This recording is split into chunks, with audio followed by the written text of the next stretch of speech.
Sudah bangun sebelum subuh ya, karena tidak mudah jika dipikirkan pakai akal. Karena bangun waktu subuh, sebelum subuh itu bukan urusan kita, itu urusan Allah. Oleh karena itu sebelum tidur minta izinlah kepada yang menghidupkan, yang mematikan. Bismillahirrahmanirrahim, ahya wa amut, atau amutu wa ahya, sama. Ya Allah, izinkan aku tidur dan hidup kembali. Kalaupun bangun dalam nama Allah, maka kita bangun mengatakan alhamdulillahilladzi ahyana, terima kasih yang telah mengembalikan hidup kami ya Allah. Hidup kalau tidak tambah taat dan ma'rifat, percuma hidup, lebih baik mati. Tapi jika ada ketaatan, ada kemakrifatan dalam hidup, fal hayatu aula, maka hidup lebih baik.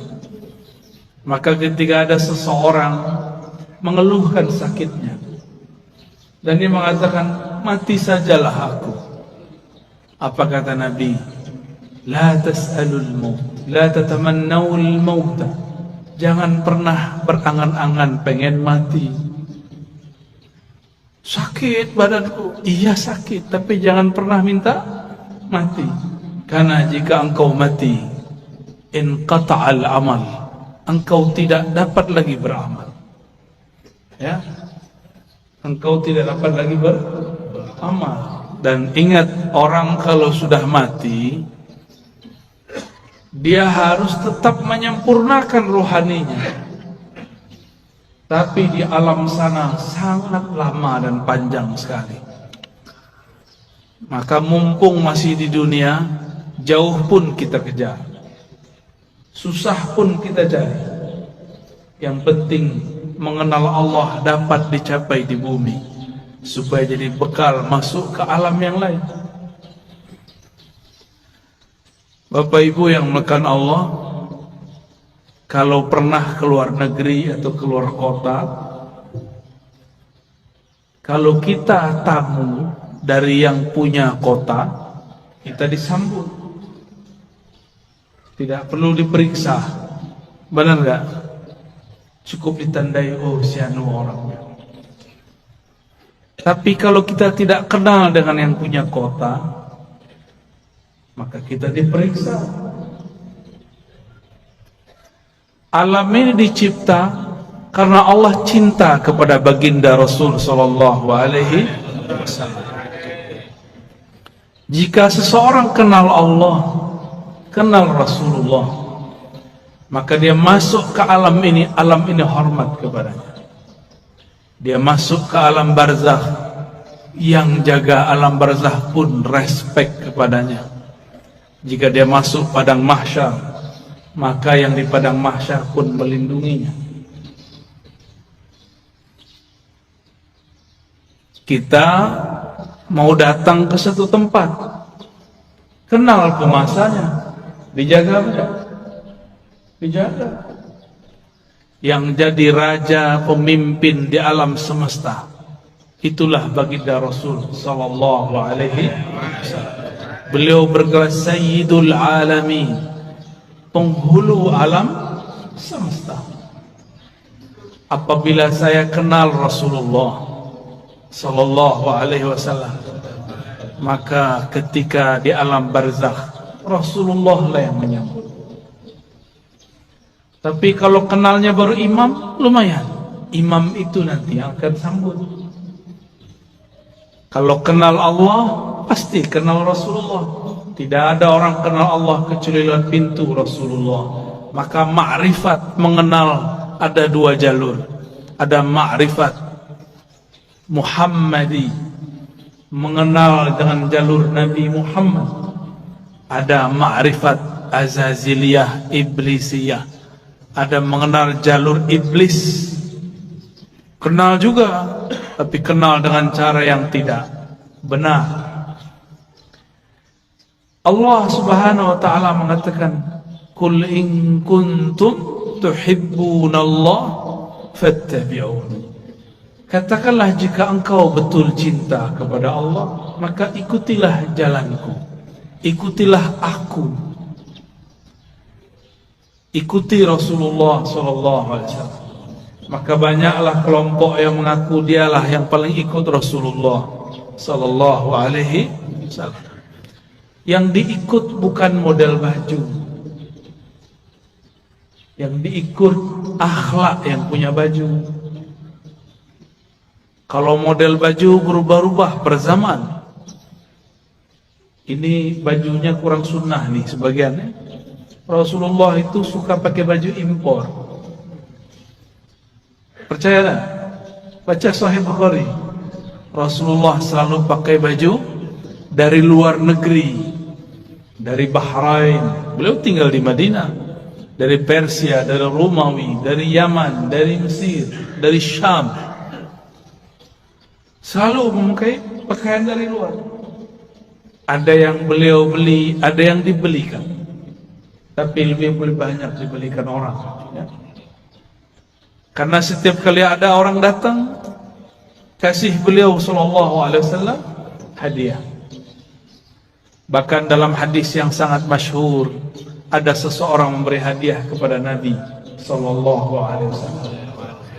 Baru saja dipakai, tiba-tiba ada yang angkat tangan, "Wahai Rasulullah, demi Allah, berilah aku jubah yang kau pakai." Hadis riwayat Imam Muslim. Rasulullah tolak. Rasulullah itu Abul Arwah, Abul Alamin, bapaknya alam semesta. Karena beliaulah alam ini Allah cipta. Maka jika ada anak-anaknya minta, tidak mungkin beliau tolak. Bukan saja manusia, semua yang di alam ini meminta, pasti beliau terima. Maka beliau mengatakan, "Baik, diamlah sebentar, biar aku pakai dulu, biar senang dulu yang memberi." Kira-kira begitu kalau dia maknai. Nabi mengatakan, "Diam sejenak, aku pakai." Dipakai sebentar, berpindahlah keharuman beliau sebagian kepada jubah itu. Baru beliau memberikan kepada orang itu. Tapi setelah itu ribut. Sahabat-sahabat marah kepada yang meminta. Tapi apa kata yang meminta?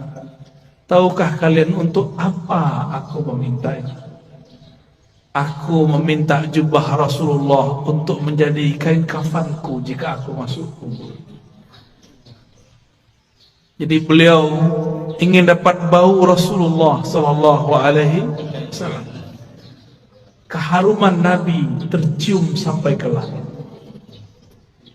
Beliau baru lahir, disambut oleh semua malaikat.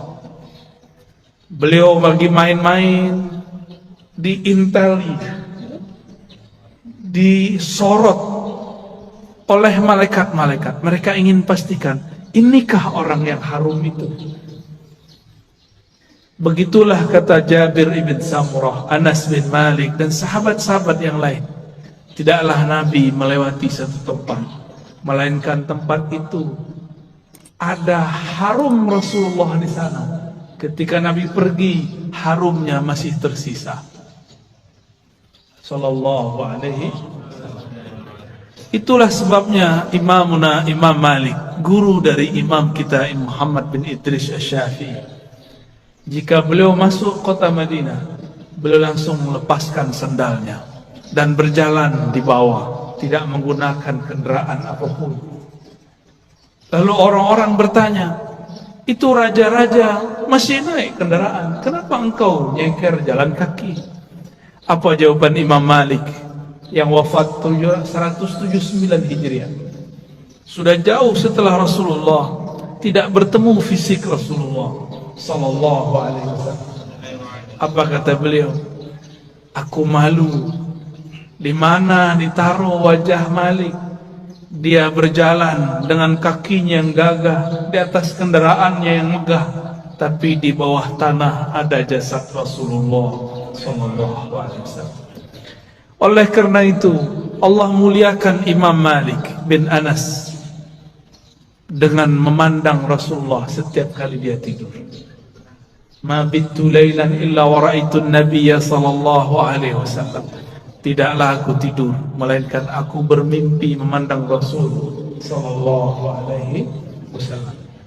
Berdasarkan hadis ini, riwayat-riwayat ini dan kisah Imam Malik,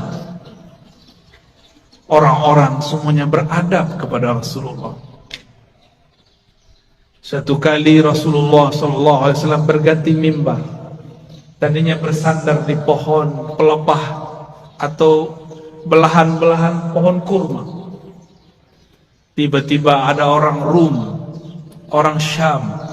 Mereka baru datang ke Madinah, tapi langsung masuk Islam. Ahli mebel, tahu mebel ya? Dia bisa buat mimbar Rasulullah. Ini termasuk mimbar, ini mimbar namanya. Ini bukan panggung, tapi mimbar cuma kegedean. Lalu Nabi naiklah ke atas mimbar. Ketika Nabi memulai mau mengajar di atas mimbar, tiba-tiba beliau dan para sahabat mendengarkan suara seperti orang merindu, seperti pengantar dari pembawa acara kita yang sangat merindukan Rasul sallallahu alaihi wasallam. Ternyata suara dilihat tidak ada anak-anak, tidak ada orang-orang, tidak ada siapapun yang menangis. Rasulullah mengerti, maka beliau mengatakan, yang menangis itu pohon kayu yang aku jadikan sandaran. Sekarang aku tinggal karena ada mimbar yang baru. Maka beliau turun sejenak. Itu tiang pohon dielus-elus. Hanna hanina. Dia sedang merindu kepada Rasulullah, ditinggal oleh Rasulullah. Maka Nabi ajak dia ngobrol. Kamu pilih bersamaku atau masuk surga? Kalau kita ditanya begitu, maunya apa? Masuk surga. Samalah dengan kayu.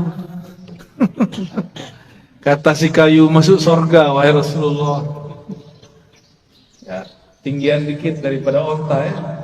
Kalau onta datang kepada Rasulullah ngaku masalah perut, punggungnya sakit, ngadu kepada Rasul, mengadukan perasaan perut dan punggung yang berat. Lain dengan si pohon, dia mengadukan masalah, ingin selalu jadi sandaran Rasul. Nabi kasih kesempatan, bersamaku atau surga? Jawabannya apa? Ya, kalau si pohon jawabnya apa? Kayu bilangnya apa? Surga, karena kayu tidak punya akal. Kalau kayu punya akal, dia akan jawab bersama engkau wahai Rasulullah.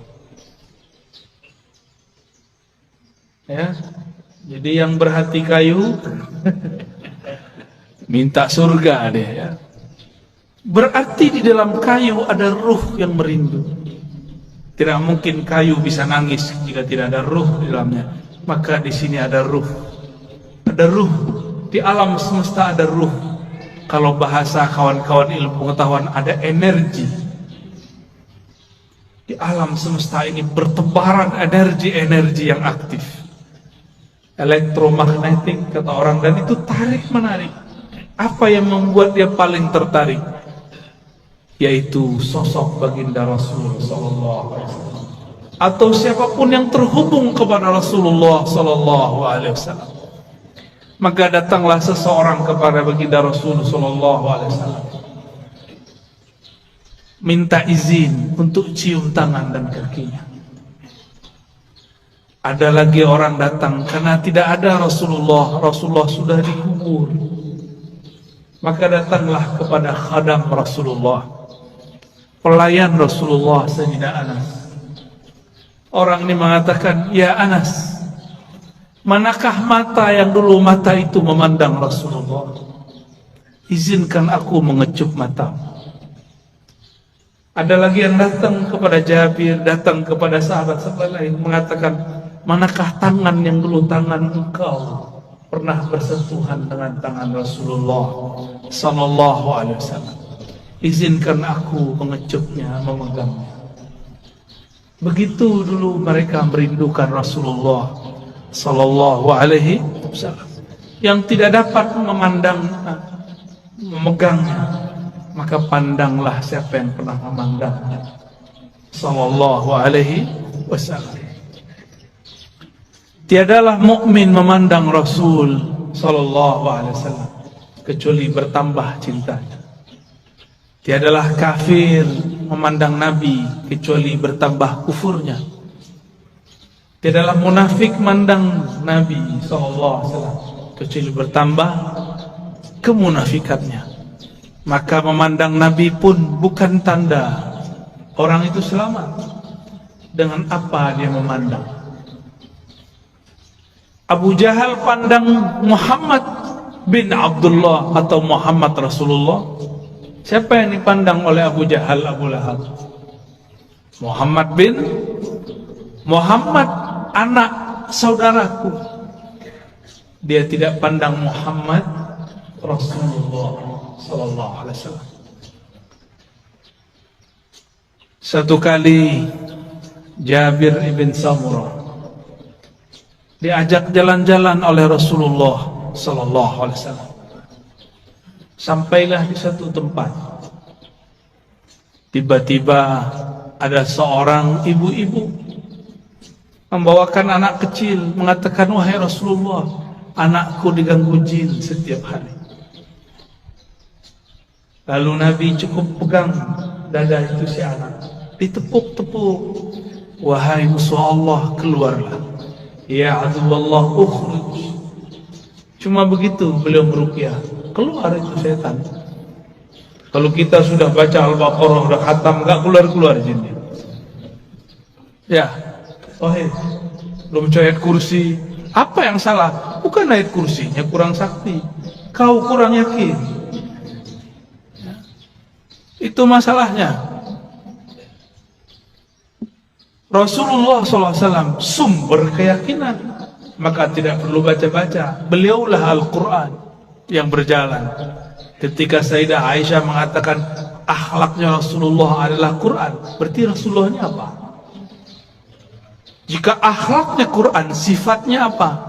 Jika akhlaknya Quran, namanya apa? Jika akhlaknya Quran, zatnya apa? Yang punya akhlak itu dirinya siapa?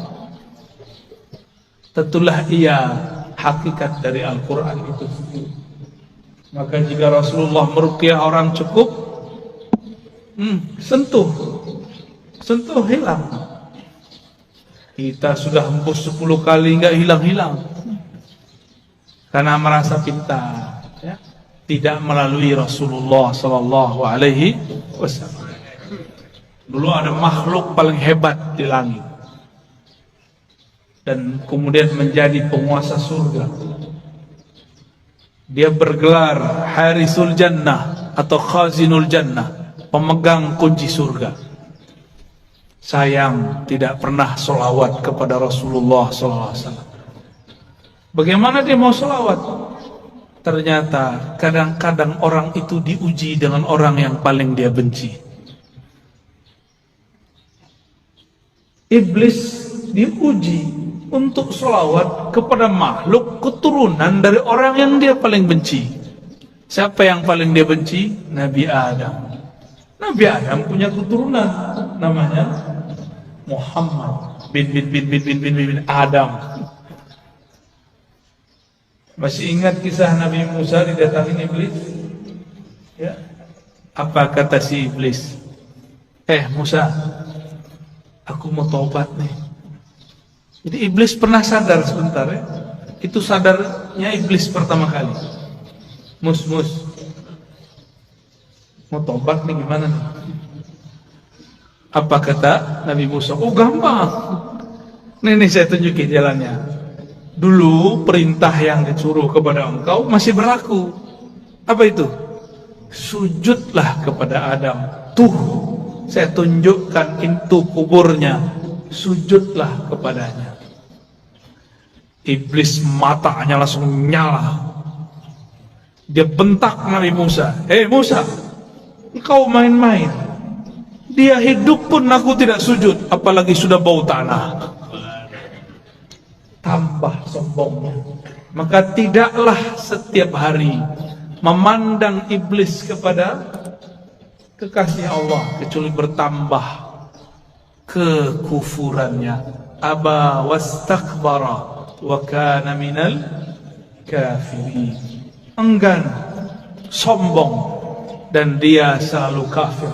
Maka kana di situ bahasa Arab yadullu ala subut wal dawam, menunjukkan itu tetap dan selalu begitu. Maka kana tidak berarti selalu past tense, dia telah, tapi dia selalu. Maka jika ada orang yang cuma mengajarkan zikir, hati-hati, pasti sesat. Pasti sesat. Zikir itu panas. Dalam zikir itu ada energi ilahiyah, ada nur tapi har. Itulah sebabnya zikir itu bisa menetralkan banyak hal. Bismillahilladzi la yadurru ma'asmihi syai'un fil ardi wala fis sama'i was-sami'ul 'alim. Dengan nama Allah. Ini enggak usah datang ke dukun ya, amalkan ini. Mau diserang-serang dalam politik ya.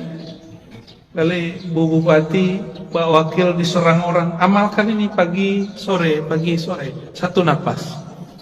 Bismillahilladzi la yadurru ma'asmihi syai'un fil ardi wala fis sama' wa huwas sami'ul 'alim. Ini langsung turun dari langit. Ini lafaz ini langsung turun dari langit.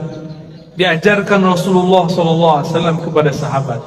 Diriwayatkan oleh Imam Abu Dawud dengan nama Allah. Bismillah allazi, yang mana la yadurru ma'asmihi, tidak ada yang akan merusak, mengganggu siapa yang bersama namanya. Maksudnya apa? Gak ada yang ganggu, baik dari langit ataupun dari bumi.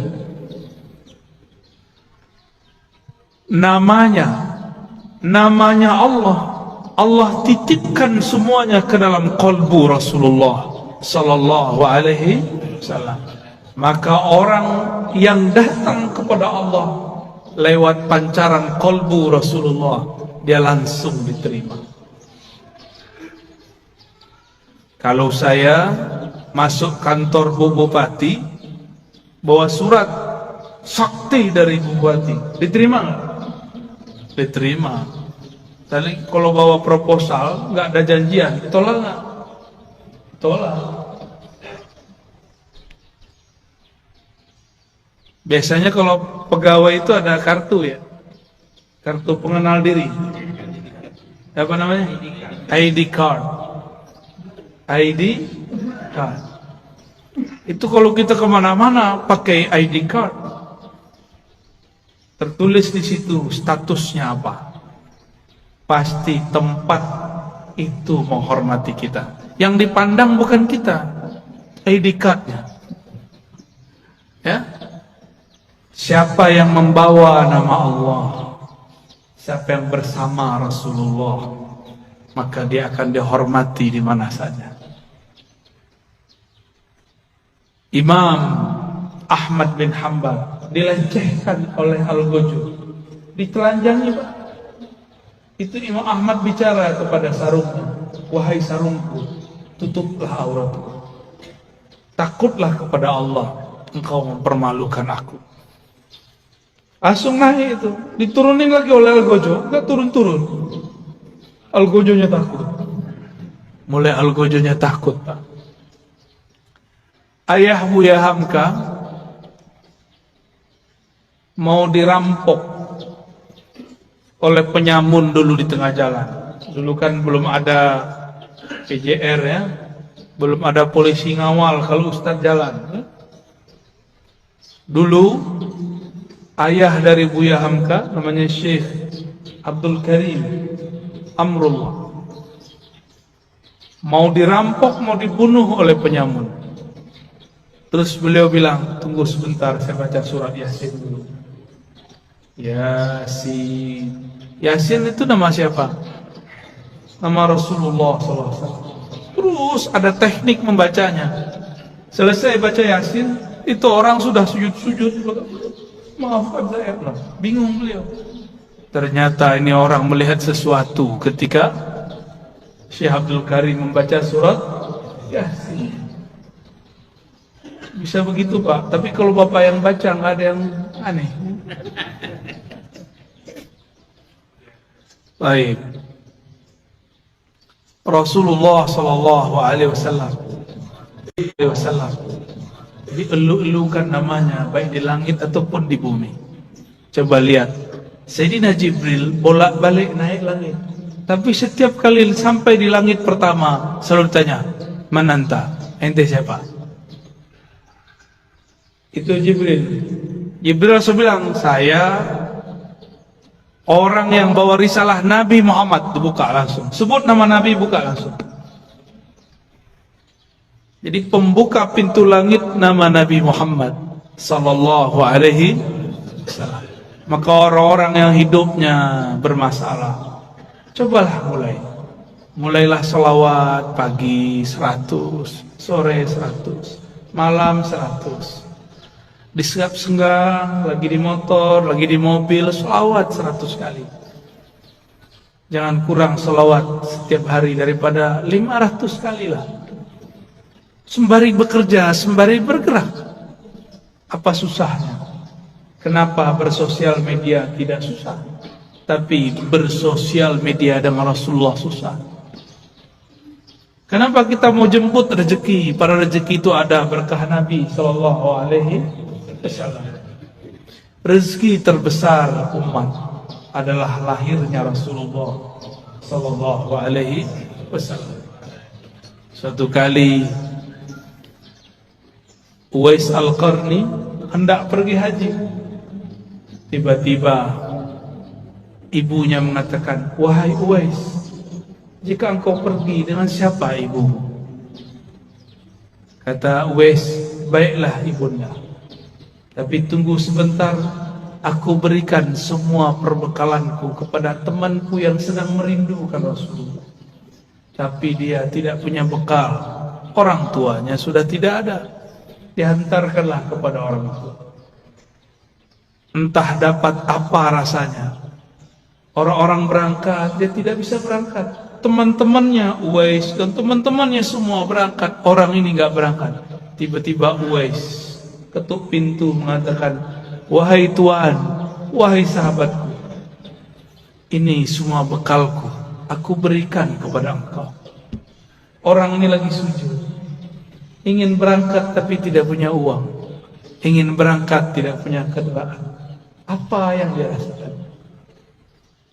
Lalu dia bertanya, "Lalu engkau bagaimana wahai Uwais?" "Aku masih punya ibu. Jika rindu Rasul sallallahu alaihi wasallam harus merawat ibu. Orang yang rindu Rasulullah tidak hormat kepada ayah ibunya, batal cintanya. Orang cium tangan guru tapi tidak cium tangan ayah ibunya, batal cium tangannya. Orang yang ziarah ke ulama tapi tidak ziarah ke ayah ibunya, batal cintanya kepada ulama." Betapa aneh sekarang, banyak orang baik ke gurunya tapi membentak ayah ibunya. Aneh. Masih punya ibu sebagian besar, ayah nanti pulang cium tangannya, ya. Baca sholawat ketika mencium tangannya. Semoga Allah ridha melalui ini. Dan pasti ridha. Ridha Allah itulah kunci dalam tangan ibu. Kenapa disebut ibu dan ayah itu kunci ridha Allah? Ridha Allah fi ridhal walidain. Karena merekalah kita ada secara fisik, secara ruhani kita ada karena ruhaniyah Rasulullah. Maka Rasulullah Nur Muhammad, ruhnya disebut Ahmad, disebut Ummul Arwah, induknya semua ruh. Muhammad nurnya disebut Abul Arwah, bapaknya semua proof. Ini cuma istilah bahwa salah satu bersumber darinya. Inilah yang sering kita katakan ketika Allah menciptakan alam semesta. Apa yang Allah lakukan pada alam? Allah menciptakan alam ini supaya alam ini sempurna dengan menyembahnya. Allah tetap sempurna tanpa disembah alam. Allah ciptakan alam supaya alam itu sempurna dengan menyembahnya. Disebut dalam Quran liya'budun, untuk menyembahku. Siapakah yang paling sempurna menyembah Allah? Rasulullah SAW. Siapakah yang paling kenal Allah? Rasulullah SAW. Maka yang dimaksud dalam ayat ini, tidaklah aku ciptakan jin dan manusia illa liya'budun, kecuali untuk menyembahku sebenar-benar menyembah, mengenalku benar-benar mengenal. Itulah sosok Rasulullah sallallahu alaihi wasallam. Jadi ayat ini berbicara tentang Rasulullah sallallahu alaihi wasallam. Jadi jika ada orang mengatakan tidak usah buat maulid, tidak usah buat zikir-zikir, gak usah buat zikir jamaah, gak usah buat manaqib, tugas kita ibadah. Ya itu ibadah. Dan ibadah yang paling tinggi adalah as-salawat ala nabi sallallahu alaihi wasallam. Ini saya ulang-ulang ya, supaya masuk ke alam sadar kita dan alam bawah sadar kita. Allah sholat nggak? Allah sholat nggak? Allah tadi sholat subuh nggak? Nggak. Saya ulang yang kenceng dong. Allah sholat nggak? Allah haji nggak? Allah puasa nggak? Allah sedekah nggak? Tapi Allah bersalat. Innallaha malaikatahu yusholluna 'alan nabi. Jadi sebelum ada salatnya kita, Allah sudah sholawat kepada Nabi. Sebelum ada zikir, baca Quran, ngaji kita, belum ada thariqat kita, belum ada mazhab kita, belum ada manhaj kita, belum ada. Allah sudah bersalawat. Maka ciri-ciri musuh Allah, dia benci orang salawat. Meskipun sorbannya 7 kali lilit, meskipun jenggotnya sepanjang tali apa? Tali rapia.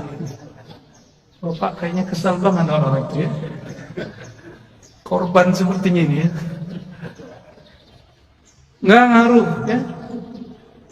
Tidak ngaruh, tidak berpengaruh. Bapak Ibu yang melakukan Allah, karena sholawat itu adalah fiilnya Allah. Sholawat itu apa? Apa arti fiil? Kerjanya Allah. Dengan sholawat itulah Allah menciptakan alam.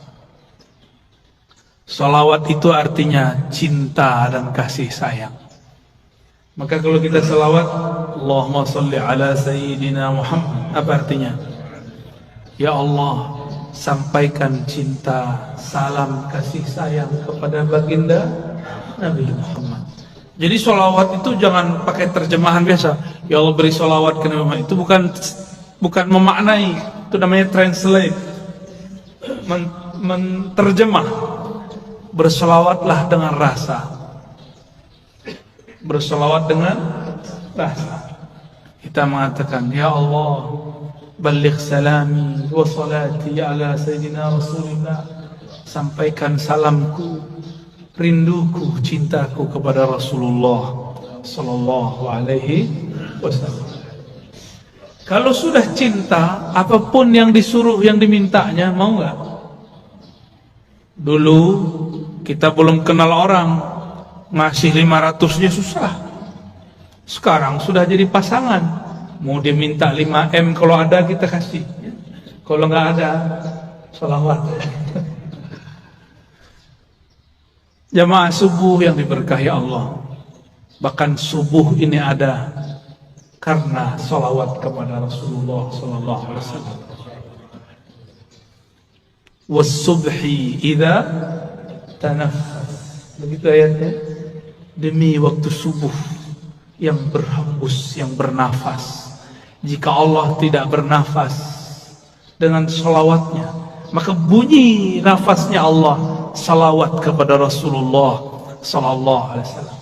Maka niatkan hidup ini untuk bersalawat kepada Rasulullah. Inilah yang disebut takhallaqu bi akhlaqillah. Tirulah fiil-fiilnya Allah. Tirulah akhlaknya Allah. Allah itu mencipta alam dengan dalam salawatnya karena cinta kepada Rasulnya. Maka beramallah karena cinta.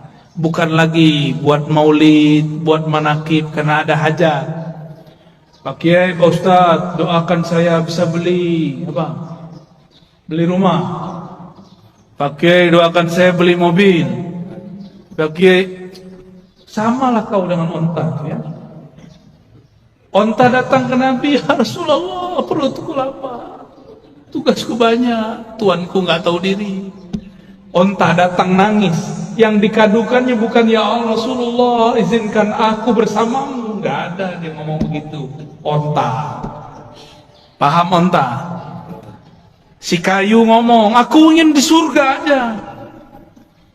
Tapi beda dengan Abu Bakar, beda dengan Umar, beda dengan Utsman, beda dengan Ali. Mereka ingin jadi pintu-pintunya Rasul. Maka ujung dari pintunya Rasulullah, pintu terdekat Sayyidina Ali. Apa kata beliau? Aku kota ilmu, Ali lah pintunya. Maka tiada satu mazhab, satu manhaj, satu aliran, satu pemikiran yang sahih kecuali sanadnya bersambung kepada Sayyidina Ali. Tapi syaitan tidak tinggal diam. Dia buatlah, dia campur adukkanlah cinta kepada Ali dengan benci kepada sahabat. Namanya kelompok Rafidhah. Kelompok yang membenci sahabat Rasul sallallahu alaihi wasallam. Ya, kita cinta Sayyidina Ali, cinta juga sahabat Rasul. Ini perbedaan kita dengan Syiah Rafidhah. Mari berguru kepada orang bersanad, nanti bersambung kepada Sayyidina Ali. Lebih kurang itu pengantar rindu yang dapat saya sampaikan. Ya, di sela-sela rihlah. Rihlah artinya